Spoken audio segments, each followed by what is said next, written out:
Harbinger to me is what one might have gotten if, when hip hop was formed, it was considered and taken seriously. Hmm. I think that much of what Black people make is initially written off, almost always Yeah. written off as insignificant or silly or childish. Um, Harbinger is kind of posited, from my perspective, as something that comes from an alternate universe of Mm. hip hop music making, where instead of hip hop culture being seen as a fad that would eventually go away, which is how it was regarded Yeah. initially. I remember that time period very clearly.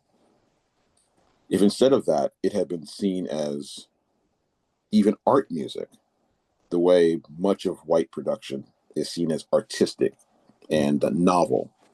And if it had been given the credit it deserves for being novel and creative, um, what kinds of experimentation might we have seen?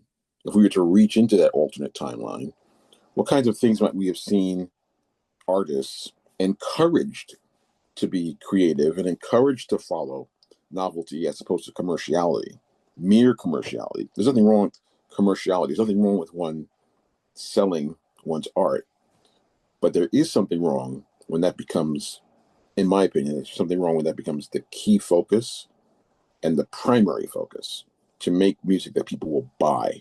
Yeah. That being the driving force, because when you do that, when the marketplace